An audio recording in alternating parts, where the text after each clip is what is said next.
کسی زمانے میں ہوتا تھا کہ شام کو بوڑھی مائیں بچوں کو لے کر کے بیٹھ جایا کرتی تھی اور دادی اماں کے گرد سارے بچے جمع ہو جاتے تھے اور وہ کہانیاں سنایا کرتی تھی۔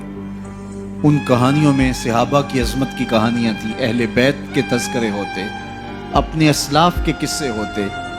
کہانی کے روپ کے اندر وہ دین گھول کے بچوں کو پلایا کرتی تھی اور بچوں کو اس کا چسکا، اس کا نشہ ایسا تھا کہ وہ روز شام کو دادی اماں کے بستر میں گھس جاتے اور دادی اماں ان کو دین کا سبق دیتی، اپنی روایات پڑھاتی، اخلاقیات سکھاتی، اور بچے اس درس گاہ سے پڑھ کے جب نکلتے تو پھر وہ دنیا کے جس کونے پہ بھی کھڑے ہوتے اس درس کو کبھی بھی بھولا نہیں کرتے تھے۔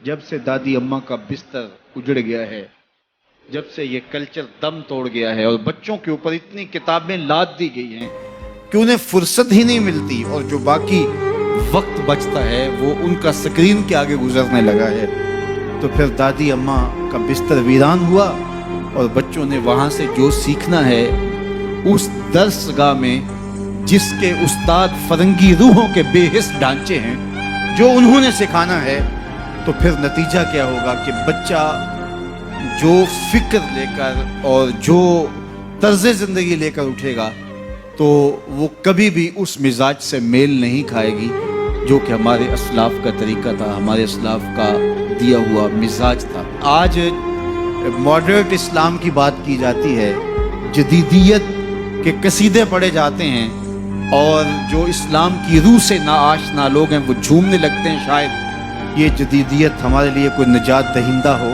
یہ ہمارے لیے کوئی پیغام شفا بن کے ہمارے اوپر نازل ہو رہی ہے۔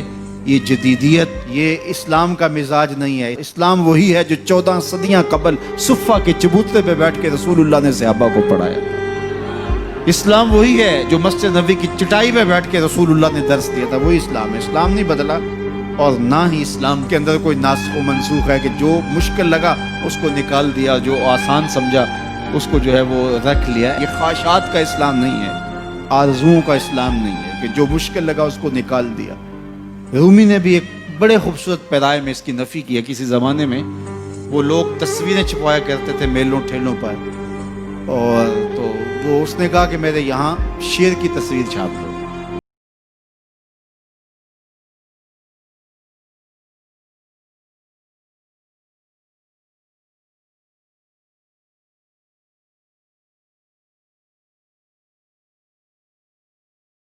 اس نے کہا اس نے کون سا کھانا ہے، تو اس نے وہ پن باہر نکال لی۔ پھر دوسری جگہ جب داخل کی تو پھر درد ہوا، تو کہا کیا کرنے لگے؟ کہا شیر کی ٹانگیں بنانے لگے۔ کہا اس نے کون سا چلنا ہے؟ پھر اس نے خیر باہر نکالی، روشنائی اندر جذب کرنے کے لیے پھر جب اس نے سوئی ڈالی تو کہا اب کیا کرنے لگے؟ کہا میں شیر کے کان بنانے لگا ہوں۔ تو اس نے کہا اس نے کون سا سننا ہے؟ تو خیر اس نے پھر نکال لیا، تو جہاں رکھے تو پوچھے کیا کرنے لگے ہو؟ کبھی بولے میں اس کی آنکھیں بنانے لگا ہوں، کبھی کہے اس کی دم بنانے لگا ہوں، تو یہ کوئی نہ کوئی عذر پیش کر دے۔ تو اس نے کہا بابا پھر میں کیا بناؤں؟ کہا بس تم شیر بنا دو۔ اس نے کہا میں کیسا شیر بناؤں جس کی آنکھیں بھی نہ ہوں، جس کے کان بھی نہ ہوں، جس کی ٹانگیں بھی نہ ہوں، جس کا پیٹ بھی نہ ہو، جس کی دم بھی نہ ہو؟ کہا بس تم سمپل شیر بنا دو۔ کہا کہ وہ شیر مجھ سے نہیں بنتا جس کے یہ اعضاء نہ ہوں۔ یہ اعضاء تو ہوں گے شیر بنے گا، لیکن جب بھی کوئی اعضاء بنانے کے لیے وہ سوئی جسم کے اندر داخل کرتا تو درد ہوتا، تو وہ اس درد کو برداشت نہ کر پاتا، کہتا نہیں اس کے بغیر شیر بنا دو، اس کے بغیر شیر بنا دو۔ تو میاں یہ جدیدیت کے نام سے جس اسلام کے لوگ بات کرتے ہیں، جو مشکل لگا اس نکال دیا دین سے، یہ دین میں ہے ہی نہیں، بات ہی ختم ہو گئی۔ اور آج مغرب بڑی تیزی کے ساتھ اصطلاح آگے لانے کی کوشش کر رہا ہے۔ پہلے وہ دہشت گردی کے نام سے پورے مسلمانوں کو مارا، ایک اصطلاح لے کر آئے، اور پھر بنیاد پرستی کے نام سے، اور اب جو ہے وہ جدیدیت کے نام سے امت پر حملہ آور ہو رہا ہے۔ اسلام وہی ہے جو کھجور کی چٹائیوں پہ بیٹھ کے ابو ہریرہ نے رسول اللہ سے پڑھا تھا، وہی حیا کی لپٹی ہوئی چادر ہے جو فاطمہ اوڑھتی تھی۔ اسلام وہی ہے جو مدینے کی گلیوں میں میرے حضور لوگوں کو دیا کرتے تھے۔ اسلام وہی ہے جو اسلام ہمیں آنکھوں کا حیا بھی سکھاتا ہے اور دل کا حیا بھی سکھاتا ہے، جو ہمیں تقدس مآب زندگی کا درس دیتا ہے، ہمیں عفت، پاکیزگی، انکساری، عجز اور اللہ کے حضور 5 گانا سجدوں کی تعلیم فراہم کرتا ہے. کوئی نیا ایڈیشن اسلام کا جو ہے وہ نہیں چلے گا. تو مختلف ادوار کے اندر لوگ آتے رہے, انہوں نے کئی طرزوں کے اسلام لانے کی کوشش کی, لیکن اسلام غیر متبدل نظام ہے, یہ کبھی بھی تبدیل نہیں ہوگا. یہ اللہ کی حفاظت میں ہے.